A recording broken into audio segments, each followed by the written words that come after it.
Hey everybody, it's Durf and Dylan with On and Off the Field. Yee! It's May 26th, 2020. Yeah. Sorry, my speaker was in the way, so I had to do the head lean there.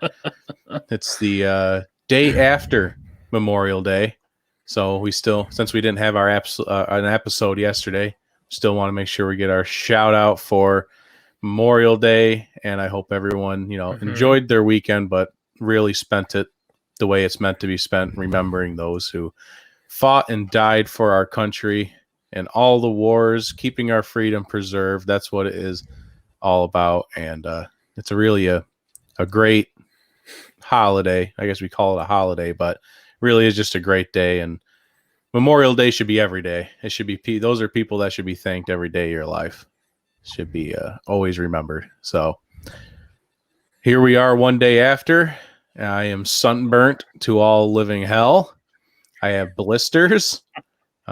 This is, if you're watching this from YouTube, you will. I raised my camera up a bit so you're not staring at my chest because I'm not wearing a shirt because I can't. Got blisters on the shoulders, blisters on the neck. It's a rough scene. But you can still go to YouTube and watch this if you want, if you're not already watching it from YouTube. So, Durf, where else can they find On and Off the Field? They can find On and Off the Field on Instagram, Facebook, and Twitter, along with YouTube. And if you subscribe to our YouTube channel, you will get uncut episodes of each week's podcast and other great content coming soon. If you want to find out more about On and Off the Field, head on to our website at onandoffthefield.com, where you can find out about the guests, the show in general, any charities we do, any charities we do. And speaking of charities, we're still doing our Feeding America fundraising page.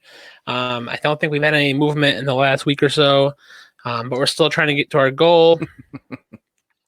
I know we're going to be able to do it here. We'll get there. I know we will. Besides following us on all of our Instagram, all of our social media pages, and our website, make sure to follow us on the RTF Sports Network Facebook page and their website, rtfsportsnetwork.com, as well as check out any of the other shows that are on there, and make sure to vote for Show of the Month. There's a lot of great shows on the RTF Sports Network.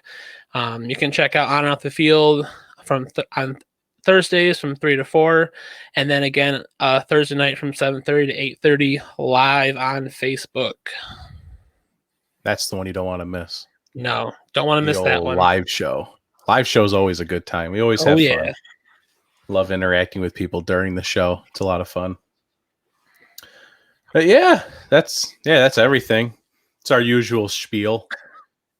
Just got to get all that out there. Make sure a little bit of our calls to actions. Make sure you like everything. Make sure you subscribe to everything. Make sure you share everything.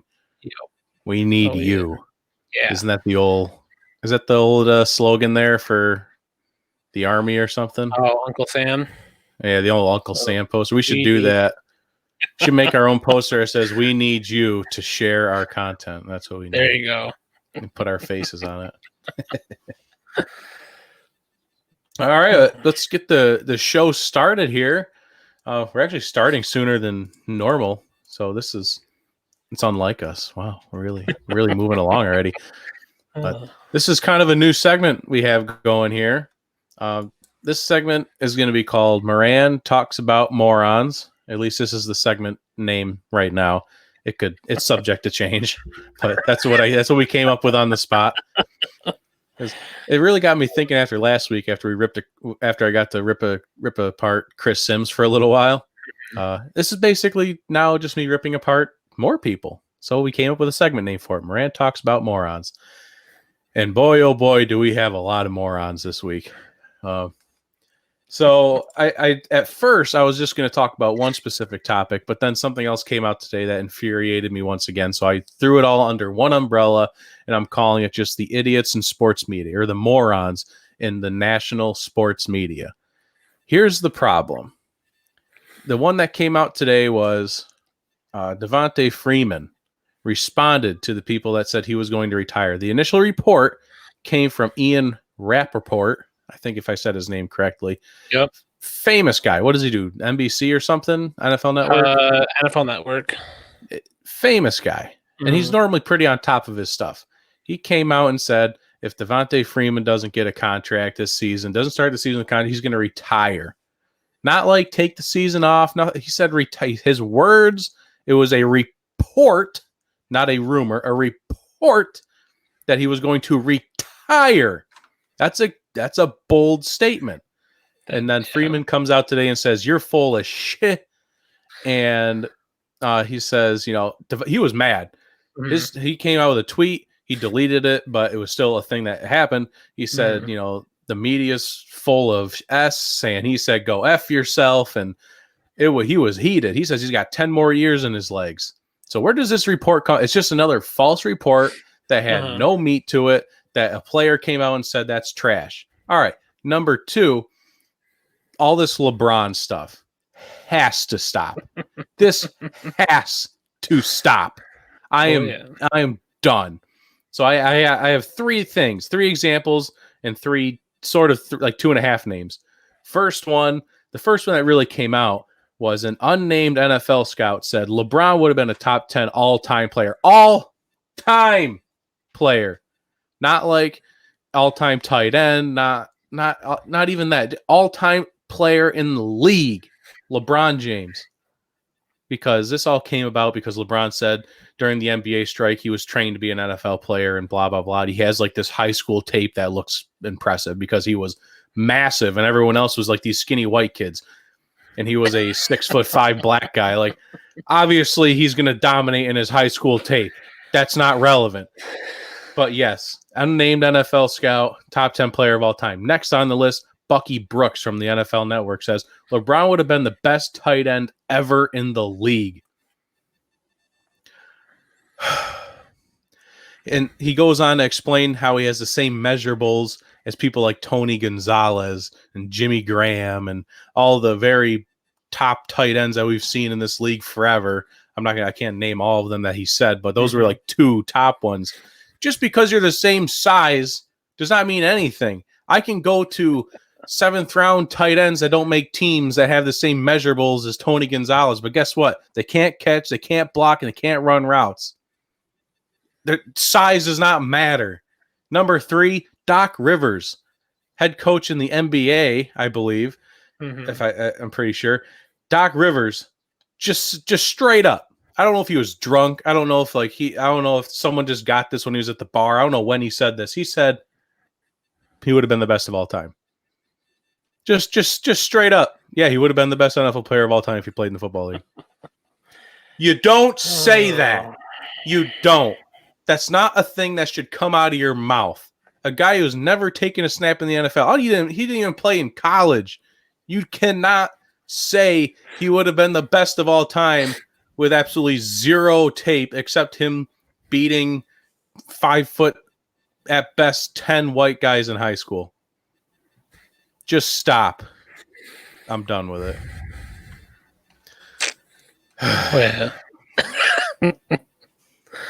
And that's me yelling at morons. It's basically me just being able to get stuff off my chest. That's what this is all about. There you go. All right, I'm done. All right. Well, we do have some XFL news today. We can officially lay the XFL to rest. In bankruptcy court, Vince McMahon said that he will not try to buy back the XFL, virtually stating that the XFL is forever dead. Enter sound effect of sad trombone. That or taps. Yeah, that too. That will work. Oh, but I think it's sad to see that they had a good run this year. They really put it together. Like we really thought everything was going to go well. Obviously, we didn't all expect this pandemic to happen, but I think that was definitely the nail in the coffin for Vince McMahon to be like, nope, I'm gonna stick to what I know how to do best and stick to my wrestling entertainment and all that fun stuff, and we'll leave the football to the other guys. I mean, it's just it's 2 strikes you're out in this case, I guess. Yeah. And I think when a global pandemic shuts down your second attempt, it might be a sign. Mhm. Like, okay, Yeah. it's just not meant to be. I'm good. Whatever. I'll just move on now. I would like to think that was his all telling sign, and then hmm I don't know if it was really an issue or if this was just McMahon trying to really put that nail in deep into that coffin, but the whole suing Oliver Luck and firing like just the dramatic portion of everything that happened when the Right. XFL shut down. I don't know if that was him just saying like, yes, I'm going to make sure this doesn't come back. And now that him stating that he's not going to buy it back, it's over. I have to go through all of our social media accounts and everything to take XFL out of the name, go delete my XFL blogs, and just delete any trace of the XFL because I don't think we're going to be talking about it for a very, very long time. Make it disappear. Yeah, it's unfortunate. I enjoyed it. Yeah. Maybe another league will come around. Who knows? Maybe some rando will come up and buy the XFL and give it a third try. But I don't think that's going to happen. No. But that's really all we have. No more really NFL news. It's been pretty quiet on the front of actual NFL news. Pretty much covered NFL news in my rant for the most part between LeBron James and Devonta Freeman. But hey, the Seahawks signed Carlos Hyde. There's your NFL news. Oh, boom. And we have the Jets signing Joe Flacco. Oh, that's right. Yeah, there you go. I mean, not that that's a lot of not that it's big news, but it's still technically NFL news. I mean, it's not anything you have to dive into. Right. No. He signed. So the Jets signed Joe Flacco. Let's look at this from a cap space perspective. Well, what does this really mean for Sam Darnold? Is Joe Flacco ready to start? No, I'm not. We're not doing that here on and out the field. He got signed for 1.5 million, and he'll do nothing. So, but as you are here, you have read the title of this episode at least. That means you know that this is our NFC East episode, continuing our divisional breakdown series. This is our 4th team, I believe, that we've done. So we're over halfway. And the NFC East, consisting of the Cowboys, the Giants, the Eagles, and the Redskins. We have 4 guests tonight to cover all of those people. This is going to be a lit episode. And we already have 3 booked for Thursday's live show as well. So we are ready to roll with the NFC East. This is going to be a blast. So we'll just get right started into it. Our first guest is going to be a man that I hold dear to my heart. It's because I was on his show a while back. He is the co-host of Just for Clicks with Michael Buckheister. It's Michael LeBlanc. What's going on, fellas? Hey. What is up? You know, we're just glad to have you on. Another day, another dollar. Oh, I'm not making any dollars off of this personally, but yeah, it's another day though. Maybe someday.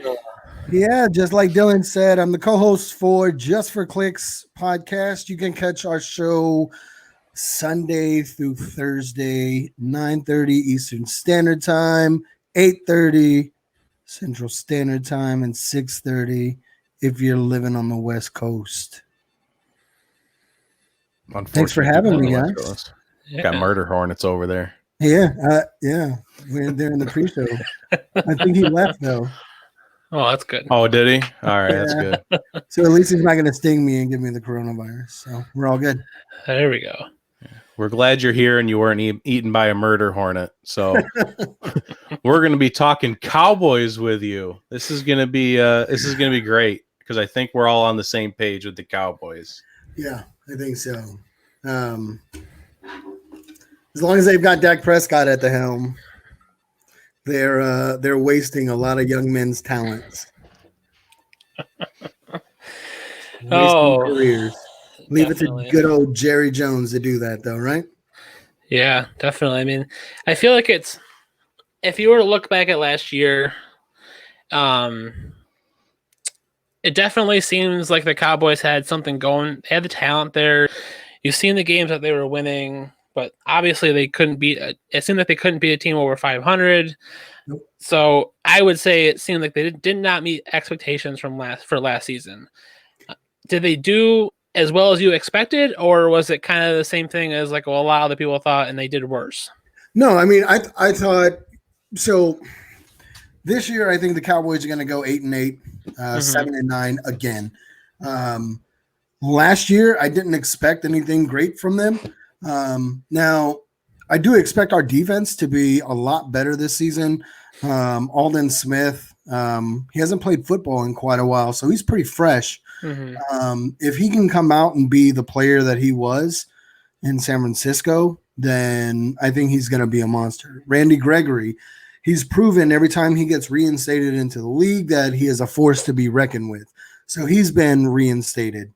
I don't know about Tank Johnson. I don't know about him. Ever since we signed him to that big deal, he's just been flat and he hasn't really produced. Now, granted, he had a shoulder injury. He had surgery over the offseason, so we'll see. There was we got Gerald McCoy. I am happy about. I'm excited about that. Really, Gerald McCoy is a beast of a defensive lineman.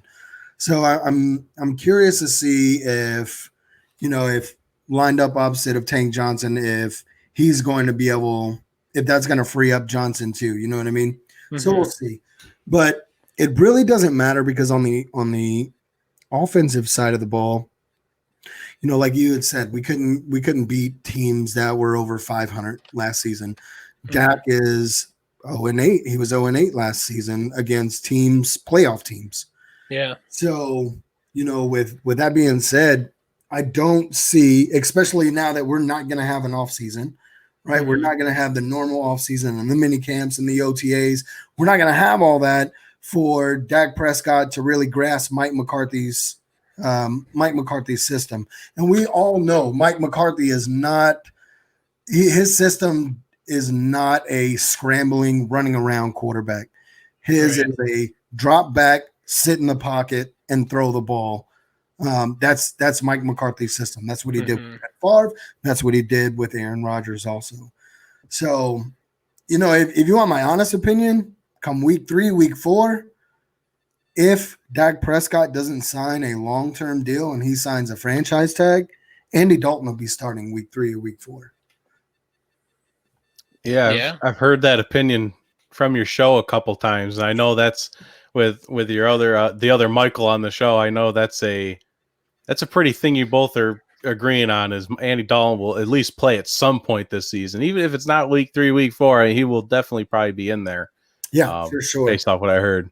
But other than acquiring Andy Dalton, and you did talk about, acquiring a couple other talents throughout the offseason, they had a pretty interesting draft as well. But I like to talk about losses. That's where I always go to with some team, at least with my Seahawks. I always talk about losses. You can see who you gain, but losing pieces like Cameron Fleming, Byron Jones, Jeff Heath, Travis Frederick going into retirement, it's a lot of things dropping off, and 2 of them being from that offensive line where when you said best offensive line in the league, you said Cowboys. Most people would say Cowboys. And now I'm losing 2 of those pieces, especially the center. That's a tough loss. So I know then you said Mike McCarthy comes in as well. That's another acquisition. But all these new pieces, it's tough to throw all this in here without a regular offseason. I feel like that plays into the 8-8, 7-9 realm. You're almost staring down the barrel of it. Yeah, for sure. I mean, that's definitely it's probably like one of the biggest factors, right? So you got all these new pieces that's got to learn a new system under McCarthy, and you're not going to have that. So I do think that it attributes to a lot of being, them going 7-9, 8-8. It's like Tom Brady going to the Bucs. I think Tom Brady has a decent season, but he's not going to be what he was in the Patriots. You know what I mean? And that goes with having, I think a lot of teams around the NFL are going to have that same thing. So maybe it'll be a level playing field, I guess you could say. But I think Dak has regressed almost every year since his rookie year. He had Tony Romo on the sideline coaching him up, like, hey, if this happens, do this. If that happens, do this. Like, hey, you got to do that. You know what I mean? And it really showed his rookie season when Romo was out there, and then his sophomore season, he kind of slumped. Dak Prescott slumped his sophomore season, and he didn't have Romo in his ear. You know what I mean? He had the clapper, Right. and what the hell is our offensive coordinator? Linehan. So, which is horrible. I am happy that the Giants got Jason Garrett, though, so they'll be super predictable. I thought that was one of the oddest of acquisitions was Garrett staying in the division going to the Giants. I thought that was fun. For sure. It'll be nice because the Giants will be predictable, just like the Cowboys were predictable.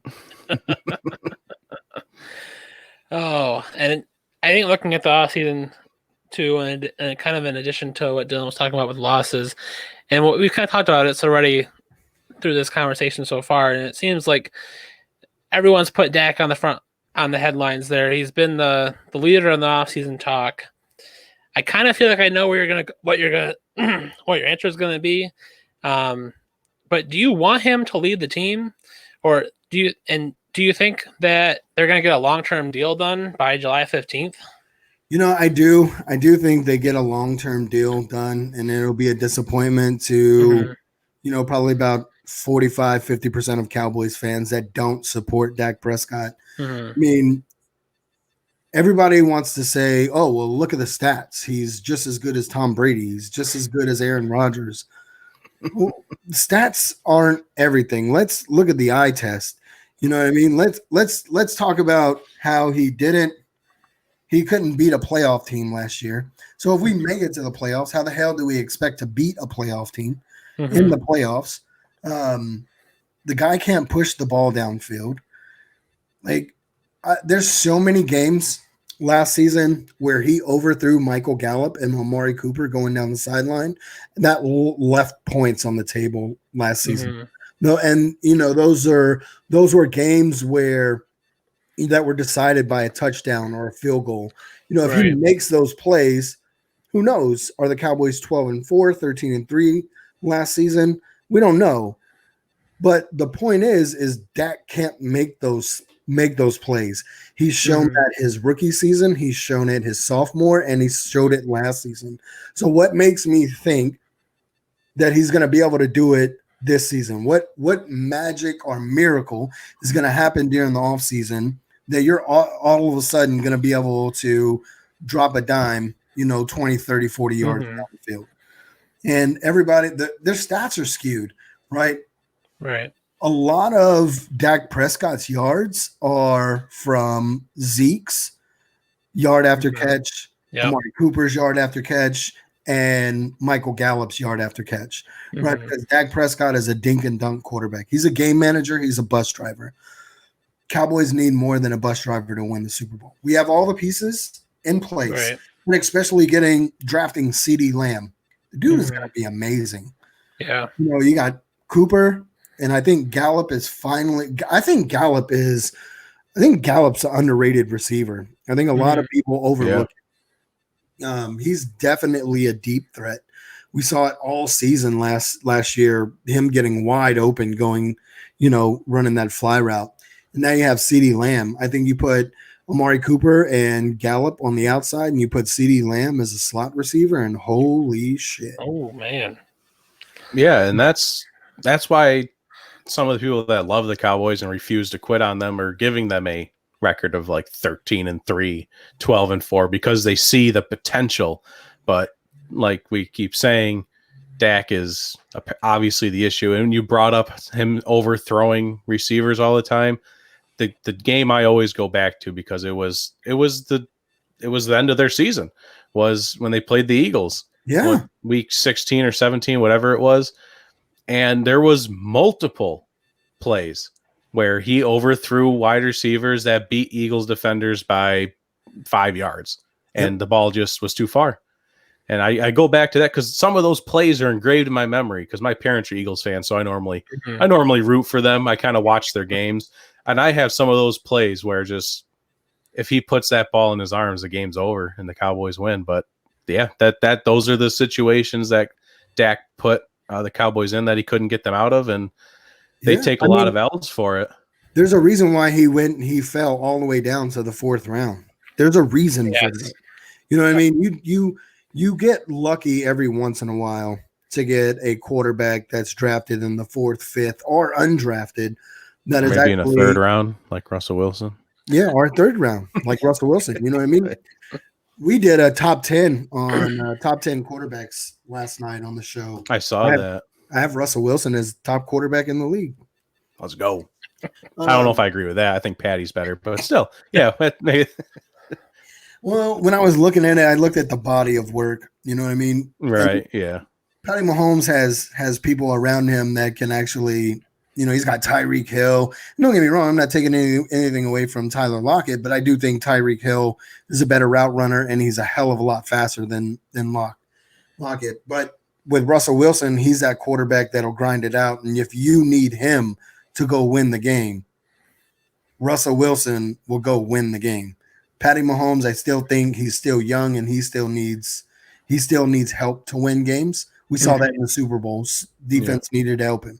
So that's why I had Russell Wilson as number 1. But back to the Cowboys. I appreciate that. Back to the Cowboys. Yeah, I do think a deal will get done. I mean, history always shows us that Jerry Jones makes bonehead moves and overpaying for people. I'm a huge fan of Tony Romo. I think Tony Romo is probably one of the best Dallas Cowboy quarterbacks, if not the best Dallas Cowboys quarterback in history. But I do think we overpaid him. The $100 and something million that we paid him, I don't think he was worth it right then. We didn't win. We haven't won playoff games. You haven't been to a championship. So in my opinion, you're not worth that money. Same with Dak. Like, you've only won 2 playoff games, and now, coming off of a contract year, you can't beat playoff teams in the regular season. I'm sorry. You're just not worth $35 million a year. You're not. So his best bet is, in my opinion, sign that franchise tag, go out and prove that you can be the man, go out and be that quarterback. But until then, you're a second-rate quarterback. You're a backup at best. Name another team in the league besides maybe a few, but who else is going to give him $35-45 million a season? Maybe someone that's desperate, but I don't think there's anyone that desperate. Yeah, I don't think there's a whole lot of desperate teams. I mean, I think teams would sign Cam Newton over Dak Prescott. There's a lot of hidden potential maybe if Cam Newton's healthy, but we've seen Dak for 3 years in a row and really not progress. We saw Cam Newton at his height. If he's healthy and can get back to it, people would pay for that. But like you're saying, people don't want to pay for a quarterback who's been average at best. Yeah, me as a Cowboys fan at the quarterback position since Tony Romo, I'm just, for the past 4 years, it's been mediocre. I'm tired of mediocre. Like, I'm starting to question, like, damn, am I ever going to see the Cowboys go to the Super Bowl in my lifetime again? You know what I mean? Because it's been since 96. I was like 14, 15, 16 years old when last time we went to Super Bowl. And here I am, 37 years old. And as a Seahawks fan, I had to wait a long time. Yeah, but with the Seahawks every year, like this year, they're Super Bowl contenders. Next year, they're going to be. As long as they have Russell Wilson changed my life. Yeah, as long as Russell Wilson's at the helm, there's only a couple quarterbacks in the league that I believe that are worth that elite pay, and it's like Russell Wilson, Patrick Mahomes, Drew Brees, Tom Brady, Aaron Rodgers for sure. And that's probably about it. Maybe Deshaun Watson, depending on how he does this season. I really want to see how he does compared to without DeAndre Hopkins, right? Because you always want to see the quarterback makes a receiver, not the receiver makes a quarterback. Right. Yeah. That'll be a tall tale it'll be an interesting season for Deshaun to see if he gets that bag or not. See if Bill O'Brien makes another boneheaded mistake. We'll see what this will be an interesting night off season for Bill as well. But we actually have to wrap up for the Cowboys, and normally I would ask what your predictions are for next season, but I think we capped that pretty well with we're both. I think we're all in the realm of 8-8 at best. So we will do a game by game prediction on Thursday's live show from 7:30 to 8:30. So if you want to tune in for that before your show kicks off, we'd love to have you for your opinion on that. For sure. But yeah, so we'll see you then. And Just for Clicks podcast with Michael LeBlanc and Michael Buckheister. Yeah, Mike and Mike's in the afternoon. Appreciate you having me on, guys. Yeah. Hey, thanks for coming on. All right, Phil. Oh. It's always you never know when to cut it. You never know when to cut it. All right, there was a gap there. Oh shit. Oh well, we'll figure that out. We'll edit that maybe. Yeah, Sorry. Figure that out. All right. But thanks for him coming on. That was great for the Cowboys. You never know what kind of Cowboys fan you're going to get, whether you're going to have to talk the guy off the ledge, that we're going 13-3 every year. Well, probably not, but you never going to know if you're going to get that guy or a guy like Michael, who's a little bit more down to earth. Mm-hmm. But our next guests are ready to roll. Nice. I think we have Eagles and Giants fan two at once. This is going to get crazy. I don't think we've ever done two at once here on and off the field. So this is going to get hopefully not too out of hand. We're going to see what happens. But we have, I'm going to throw up everything on the screen at once. If you're watching on YouTube at some point, everything's going up. Hey guys, we have Adam. I'm going to try and say your names. Adam Nutter and Blaze Gekas. Oh, pretty good, dude. That was pretty good. Yeah. Was it good? Yeah, right. It's Guy Gekas, but you're right on the door. Gekas. Oh, so close. You had to toe in and then you close the door. Yeah. Damn. Yeah, we have them from Slapstick Sports podcast and the Nerds with Words podcast. So, two guys that know what they're doing, and we are very excited to have you on the show. Thank you for having us. Thanks for having us, man. Yeah. Are you guys ready for two very loudmouth, brash comics ready to talk serious shit to each other? Dude, I'm trying to keep it ready for anything in my life. Yeah.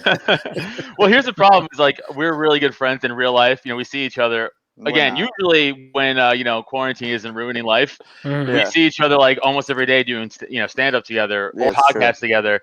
So we're usually arguing about some sport.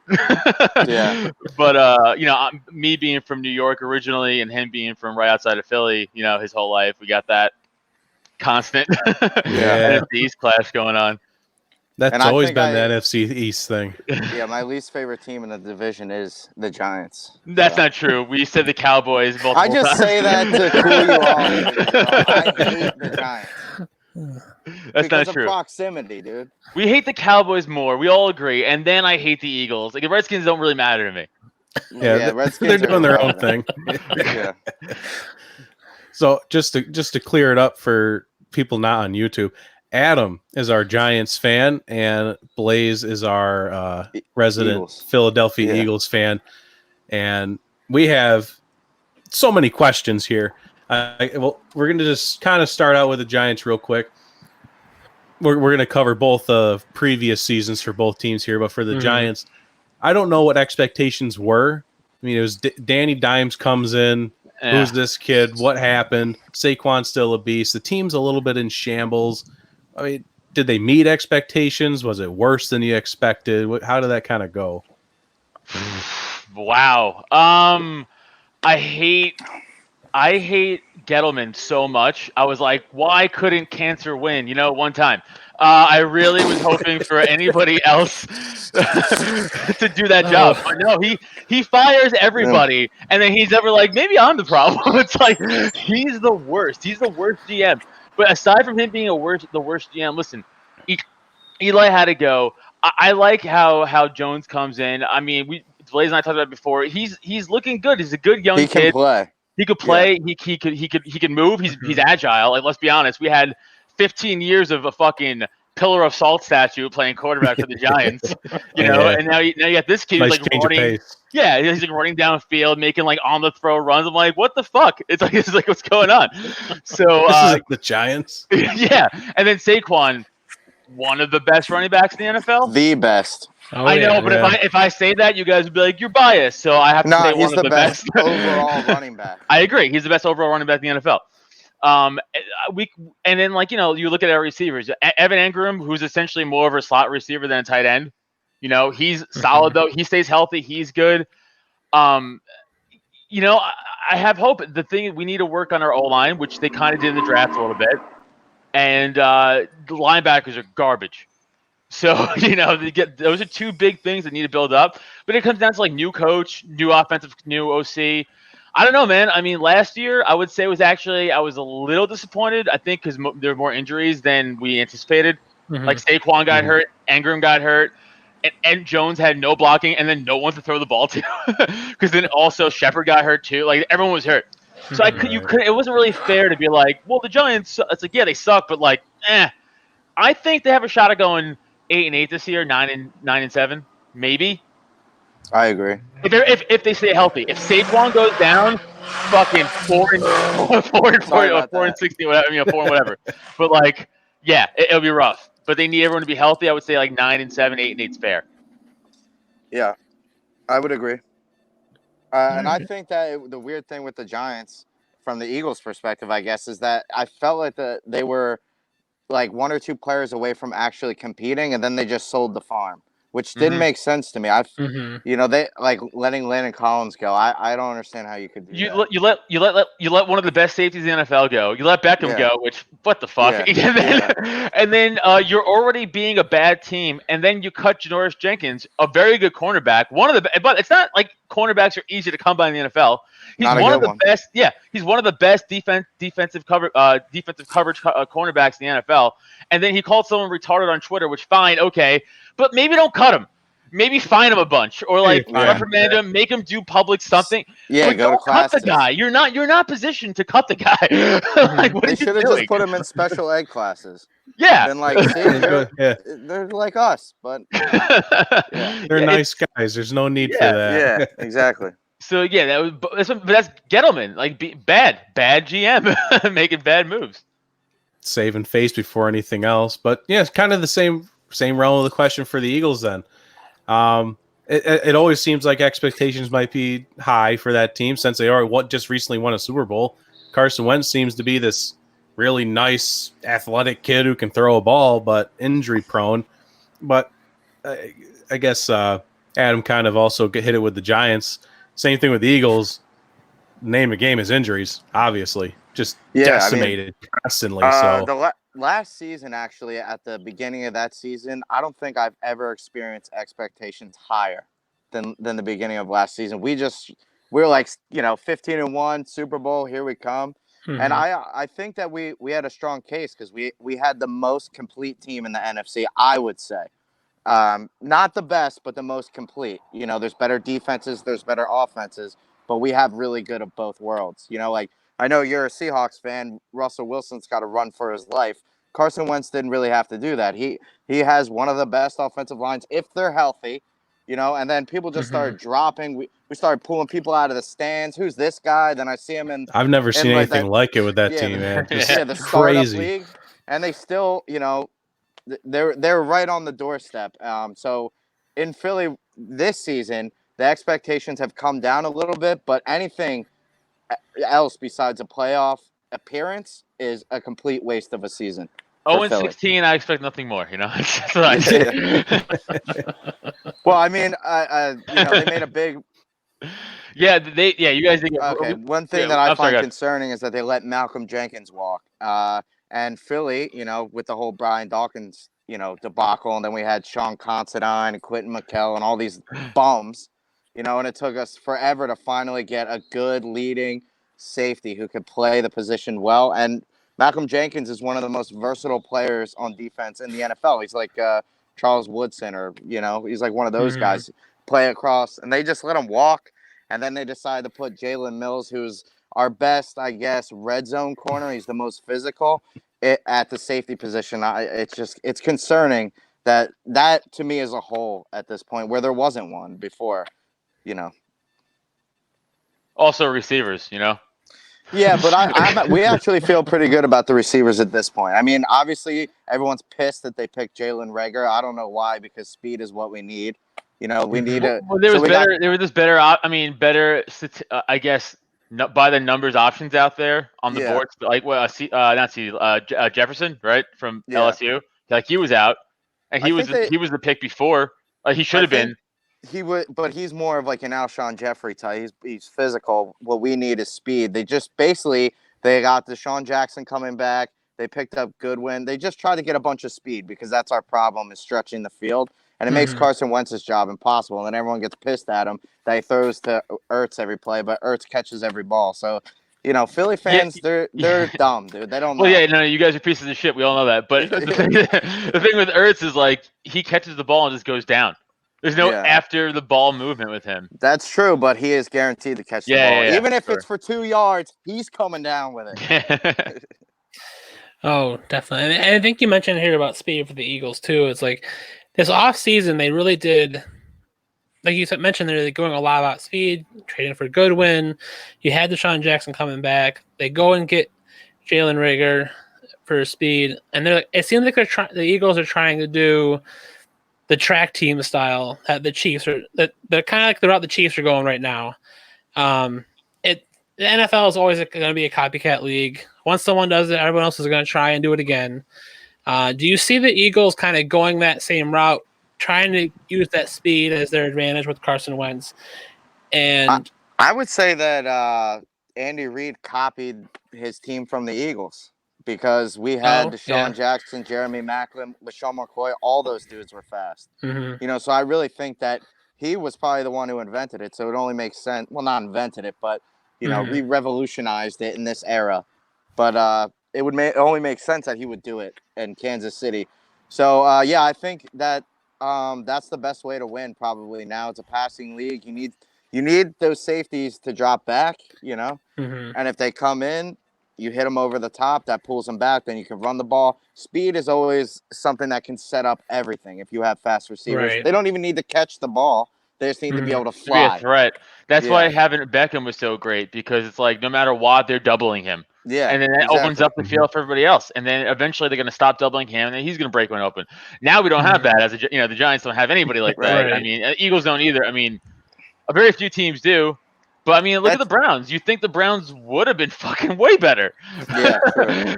Yeah, there's your big disappointment of the I was so mad because, like, I like all those guys. I love Baker Mayfield's attitude.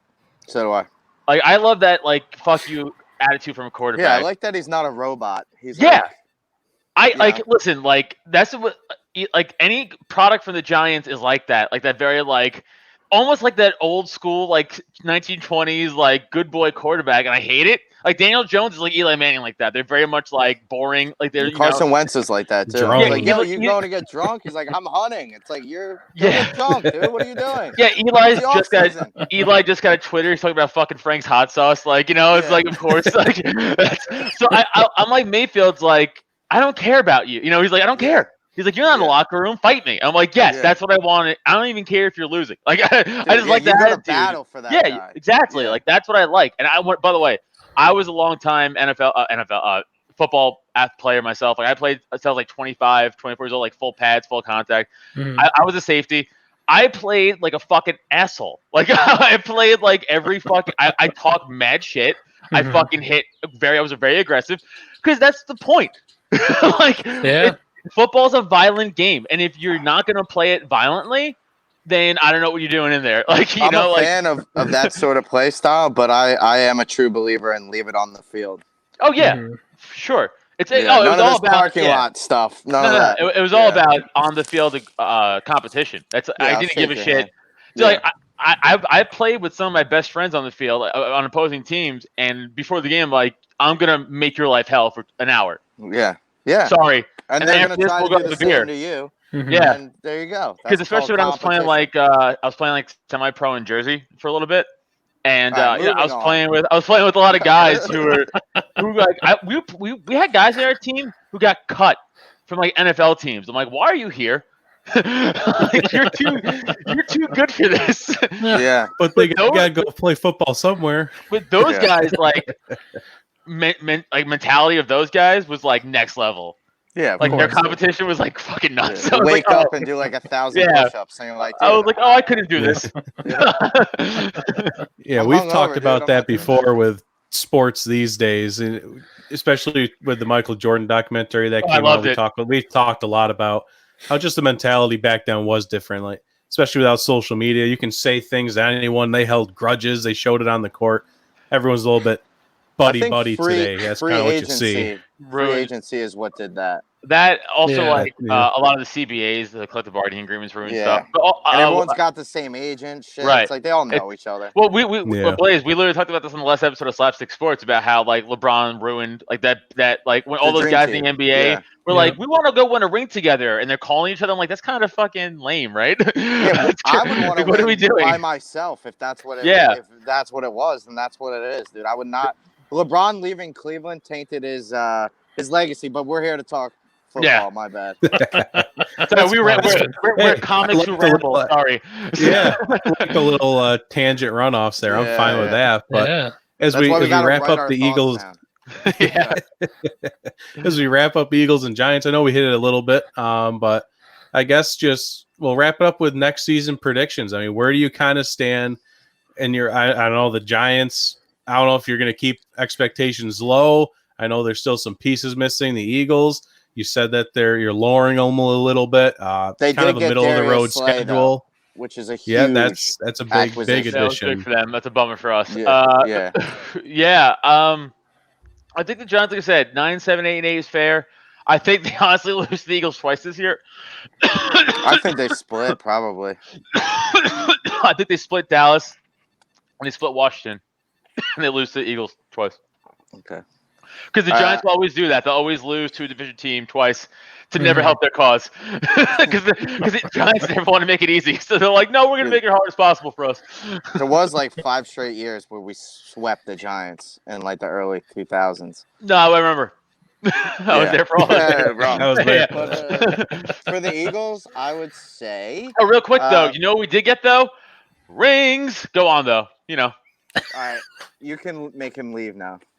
For the Eagles, I would say 10-6 would be a disappointment, but that's kind of where I'm seeing this team, which is still a playoff bid. But if everything goes right for the Eagles and they don't have the whole roster get injured again, I could see them being another 13-3 season and making a real strong push for the Super Bowl again. Just as long as Wentz can stay healthy. I mean, they would have beat Seattle last year if he played in that whole game. I disagree. I bet you they're an 11-5 or 10-16.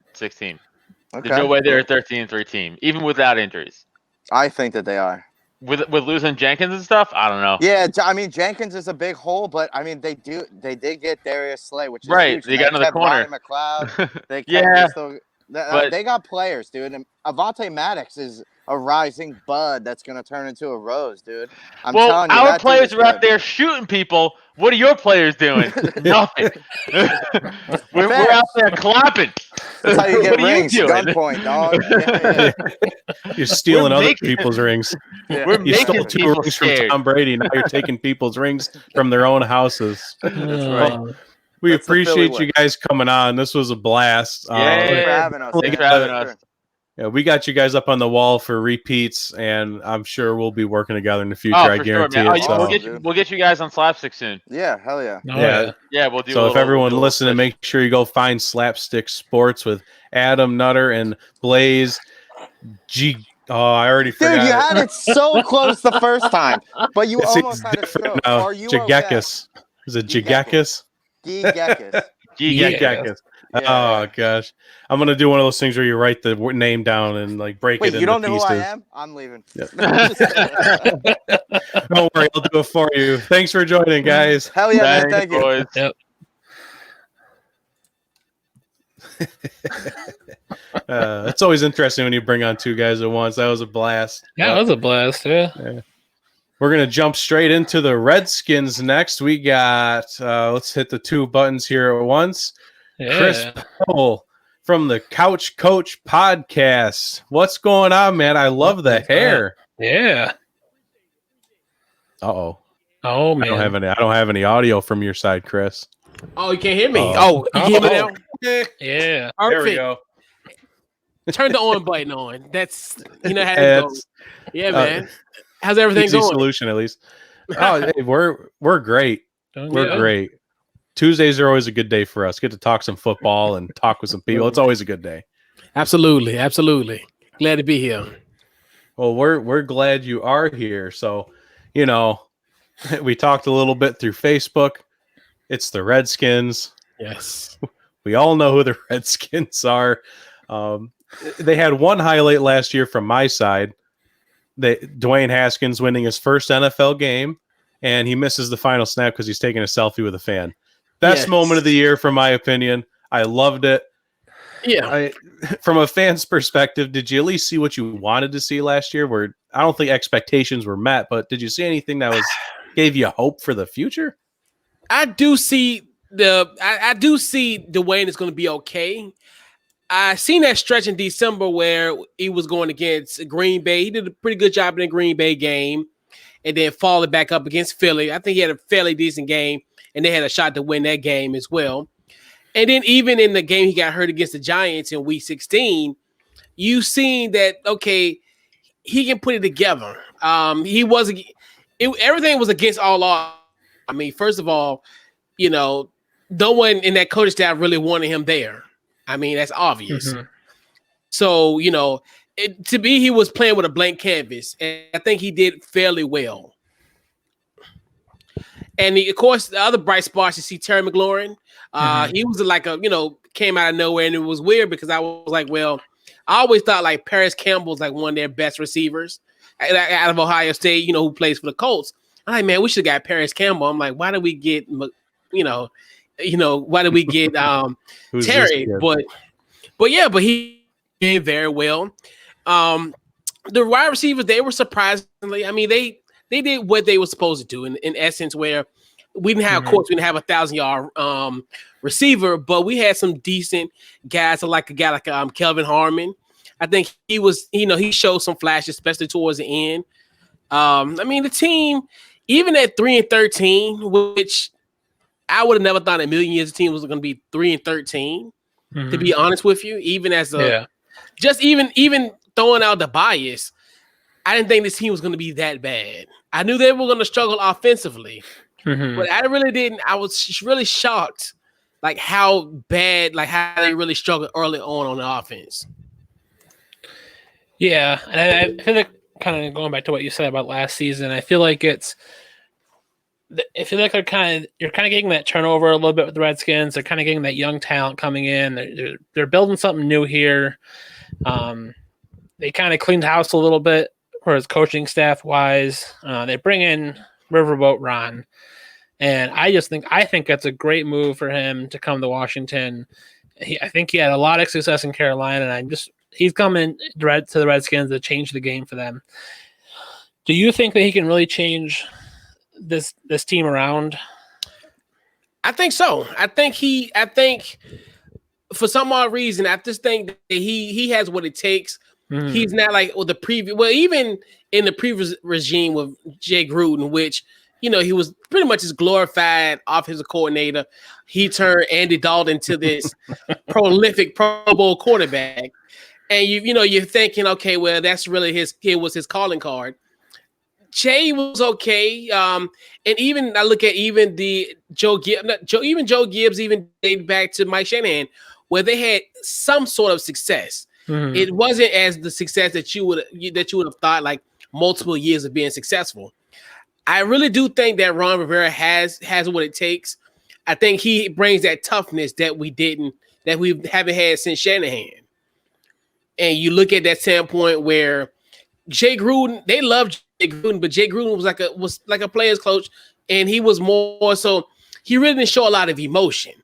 And I think I looked at those press conferences, and I'm thinking to myself, how in the hell can you come back on Monday and rally the troops and you're so nonchalant, like Friday. I mean, not Friday, but on Sunday after the games, you're so nonchalant.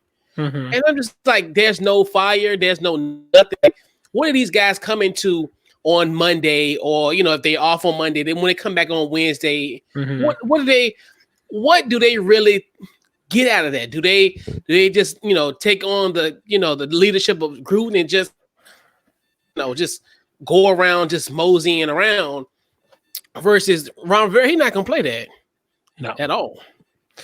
Oh yeah, yeah. I think he showed that walking through the door. One of the big things was he took the pool table out of the locker room or something. Like first day he showed up.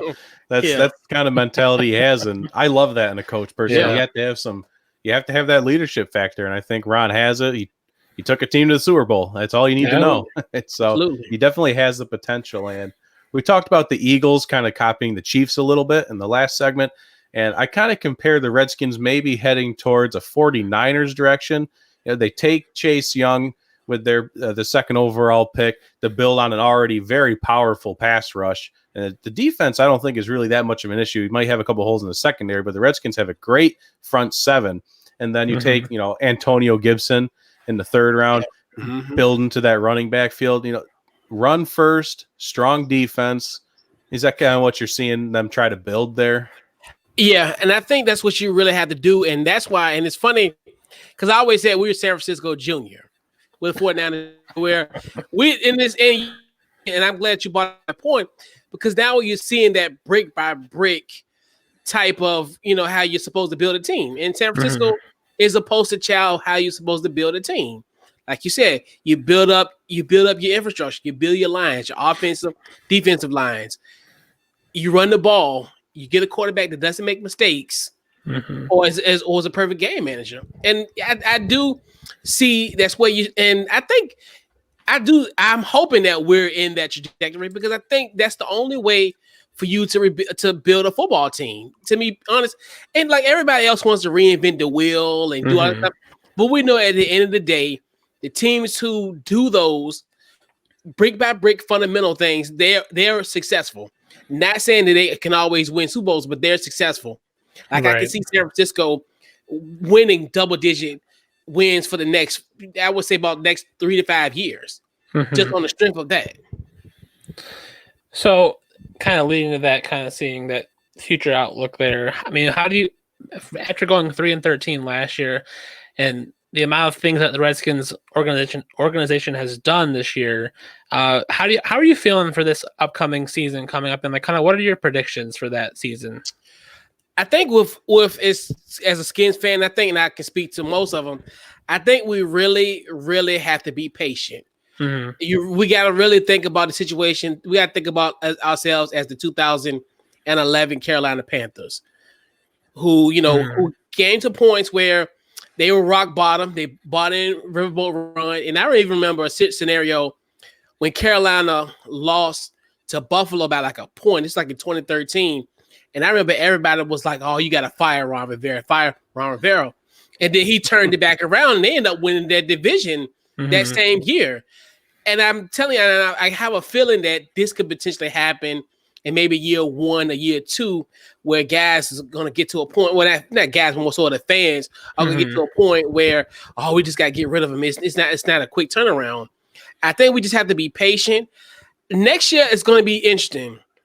I think the stretch that I'm really, really looking forward to is pretty much our Thanksgiving to pretty much the Sunday before Christmas. From November 26th to December the 20th.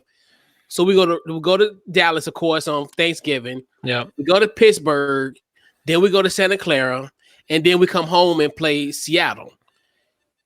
So that's going to be the biggest barometer for me. I don't think this team is going to make the playoffs, to be honest with you. But those 4 games are going to be telling because those are games where guys, we still might be in the hunt Thanksgiving. It could be an extreme possibility. But these are going to be the games that your back's going to be against the wall. You're going against teams who, if we look at it now on May 26th, are going to be playoff teams for the most part. So what do you do against those guys? What type of film are you going to produce in that 4-game stretch? and that's going to, I think, and that's going to carry over in 2021. Mm-hmm. Yeah. Yeah. Redskins are definitely a team that like you said it perfectly. You're not really looking at next season. You might look for those highlights of next season, see what this team can produce, Yeah. but give it another 2, maybe at the worst 3 years. You got a team that, great comparison with even the 49ers too, still where they were in the dumps and they turned it around. The Panthers, I think the Panthers is perfect because Riverboat Ron's the one that turned them around. Yep. Can he do it again with the 49 or with the Redskins? Right. You know, I think that's a lot of great points, and maybe I can't wait to bring you back to talk about them more. I can't wait to see if they do succeed this year. Mm-hmm. We got your name there on the wall. I can't wait to talk to you again. If you want to let us know where we can find your podcast. Yes. Found it just about everywhere. Couch Coach Live, Apple Podcasts, Spotify, also the website couchcoachlive.com. Yeah. All right. Nice. And also social media as well. Facebook, Twitter, Instagram, Couch Coach Live. Nice. Outstanding. Well, yes. Thank you again for coming on, and we can't wait to talk to you in the future. Absolutely. Looking forward to it. Definitely. Another. All right. Well, that was just wow. That was 4 amazing guests. Yeah, it was a great show. This is going to go down in the history as like one of our top on and off the field episodes, I think. Yeah, I think so. I can't wait to listen back. And everyone that's listening to this right now, thank you for listening. Yeah. If you go to YouTube, thanks for watching. Yeah. Make sure you subscribe to everything. Make sure you share everything, like everything. Whatever button there is to make sure you follow us when new content comes out and you know it's there, make sure you click that button. Yeah. All right. And as we wrap up this show with PFF coming out saying that this guy was the highest graded rookie quarterback last season. All hail the Jockstrap King.